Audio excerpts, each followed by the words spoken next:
Bienvenue dans cette nouvelle vidéo.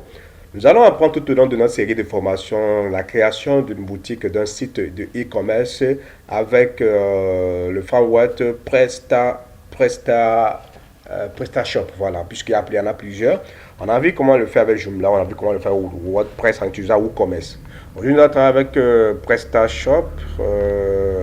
Alors, les prérequis, vous devez avoir installé WAMP Server. WAMP Server, notamment avec la version PHP 6.0 ou 5.6.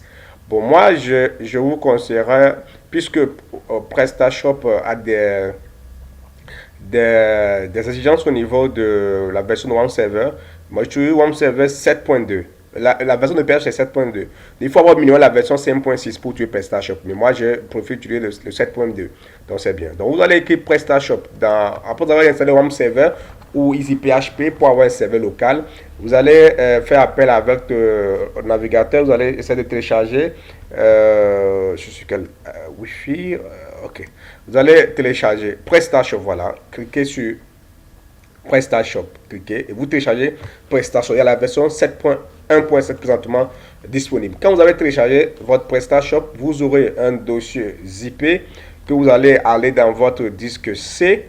Vous allez aller dans WAMP Server, la version 64.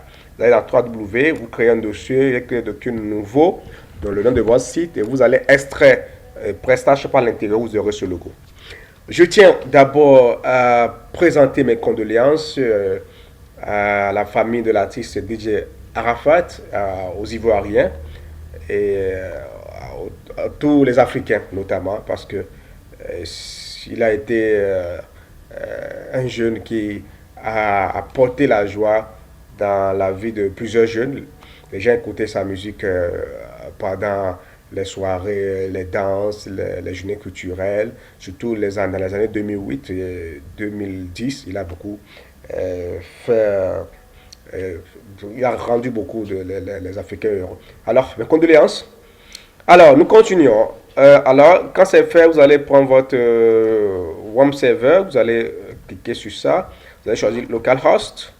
Donc, bon, moi je préfère utiliser mon localhost dans le navigateur Mozilla que j'aime utiliser. Donc, j'utilise mon localhost dedans. Alors, quand je lance, je choisis le dossier nouveau où se trouve PrestaShop. Automatiquement, ça s'ouvre, ça me dit que je vais procéder à l'installation de PrestaShop. Je ne fais rien, j'attends. L'installation progresse ici, nous sommes à 6%. Je ne vais pas stopper la vidéo, je vais aller jusqu'à la fin. Vous allez voir comment ça progresse au fur et à mesure. Nous sommes à 6%.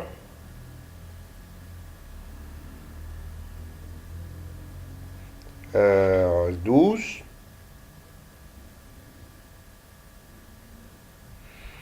Nous sommes à 15. Bon, je pense que je suis obligé de mettre d'abord la vidéo sur pause pour que ça arrive, puisque s'il faut attendre tout ce temps, ça va consommer vos données pour rien. Alors, bon, mieux, on attend.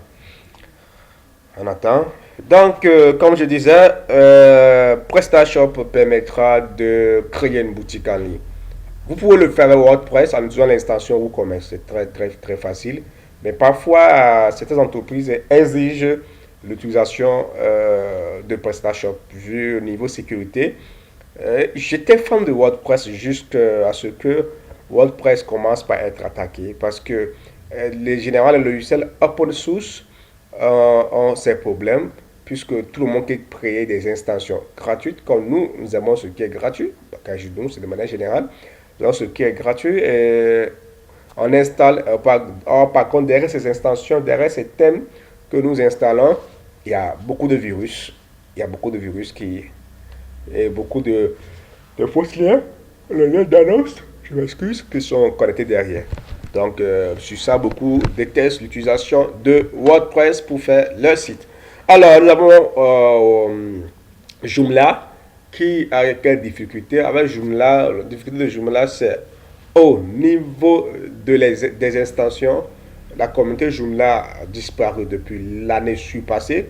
On ne développe pas tellement d'extensions sur ça. Donc, pouf, du coup, ça a beaucoup de problèmes. Alors aujourd'hui, c'est PrestaShop que beaucoup de personnes préfèrent utiliser. Donc nous attendons toujours. Alors, il y a une chose, quand vous installez votre WAMP serveur, avant de travailler, je vous conseillerais dans le dossier de vous supprimer le fichier index qui est dedans. Parce que souvent, dans certaines machines, quand le fichier index est là, vous choisissez le dossier de PrestaShop, ça envoie sur un site internet et puis ça refuse. Donc, généralement, vous supprimez le fichier index, voilà. De deux, quand vous installez généralement WAMP server, la version que j'ai ici, c'est d'autres la quelle version déjà?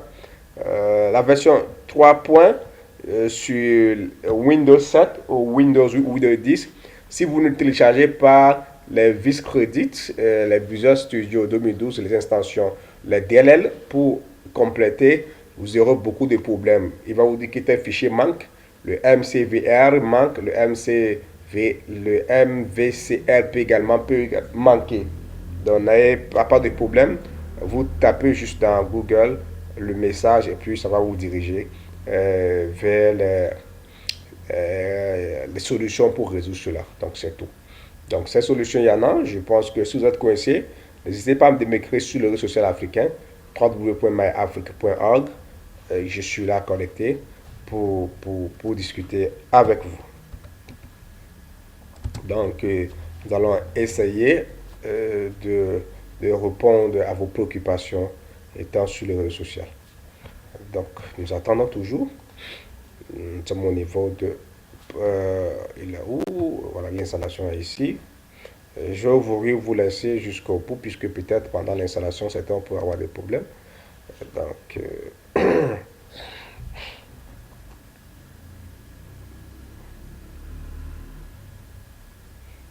ok, ça charge.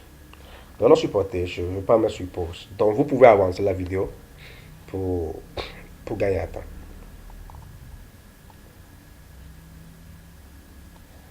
Ça prend un peu du temps parce que ça va extraire les fichiers zippés.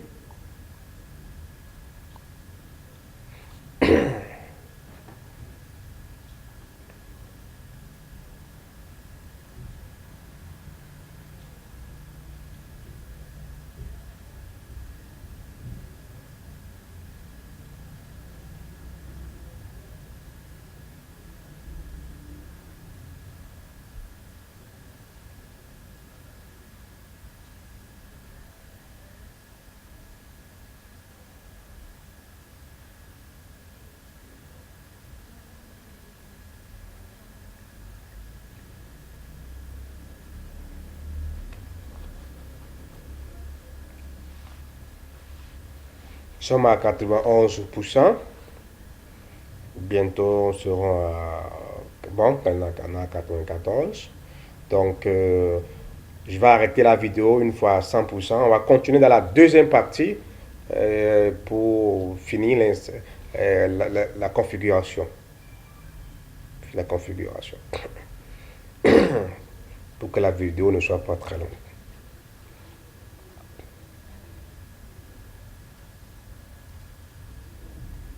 Ok, nous sommes à 100% de l'installation de l'extension PrestaShop.